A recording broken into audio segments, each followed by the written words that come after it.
শীতের দাপটে কিন্তু অনেকটাই বিপর্যস্ত এই মুহূর্তে মানুষের জনজীবন।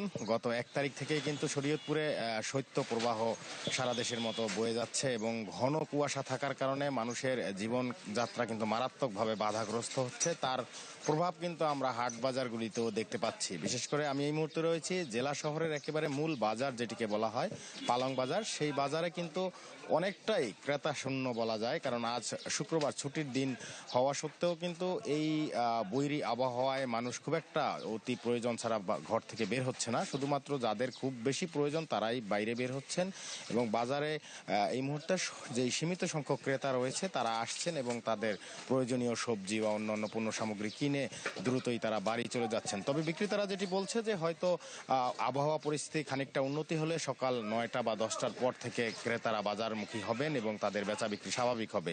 আর আজকের বাজারে আমরা যেটি দেখতে পাচ্ছি, শীতকালীন যে সবজি, সেই সবজির বাজার অনেকটাই নিয়ন্ত্রণে রয়েছে। গত সপ্তাহের থেকে কেজি ভেদে 15 থেকে 10 টাকা পর্যন্ত কমেছে। আজকের বাজারে আমরা আলু দেখতে পাচ্ছি 40 টাকা কেজিতে বিক্রি হচ্ছে, ফুলকপি 10 থেকে 12 টাকা কেজিতে বিক্রি হচ্ছে।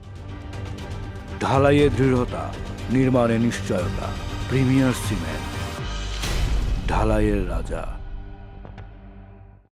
শিম যেটি সেটি 30 টাকা কেজিতে বিক্রি হচ্ছে। এছাড়া এখানে যেই কাঁচামরিচ রয়েছে সেটি 60 টাকা কেজিতে বিক্রি হচ্ছে, ধনেপাতা 60 টাকা কেজিতে বিক্রি হচ্ছে। তো সব মিলিয়ে বাজারে যেই শীতকালীন সবজি, সেই সবজির দাম কিছুটা নিম্নমুখী হলেও ক্রেতারা যেটি বলছে যে দেশের অন্যান্য অঞ্চলে সবজির দাম যেই পরিমাণে কমেছে, শরীয়তপুরে কিন্তু তার প্রভাব খুব একটা পড়েনি। তারপরেও কিছুটা স্বস্তি এসেছে যেহেতু বাজার পরিস্থিতি কিছুটা নিয়ন্ত্রণে রয়েছে। তবে পাইকারি বাজারের সাথে কিন্তু খুচরা বাজারের একটি বেশ ফারাক আমরা লক্ষ্য করেছি। এখানকার যেই মিরাসার চাষি বাজার রয়েছে, মূলত যেখান থেকে সবজিগুলি উৎপাদন হয় এবং হাট বাজারগুলিতে সরবরাহ করা হয়, সেখানে যেই ফুলকপি পাইকারি বিক্রি হচ্ছে 4 থেকে 5 টাকা কেজিতে, সেই ফুলকপি কিন্তু পালং বাজারে এসে 10 থেকে 12 টাকা কেজিতে বিক্রি হচ্ছে। প্রত্যেকটি পণ্যেই কিন্তু এই ধরনের একটি ফারাক রয়েছে, যার কারণে ক্রেতাদের একটি জোরালো দাবি যেন বাজার মনিটরিং করা হয়, ভোক্তা অধিকার বা জেলা প্রশাসনের পক্ষ থেকে যেন বাজার নিয়ন্ত্রণে শক্ত পদক্ষেপ নেওয়া হয়। তো সারিকা, এই ছিল আমার কাছে শরীয়তপুর থেকে সবজি বাজারের সবশেষ তথ্য।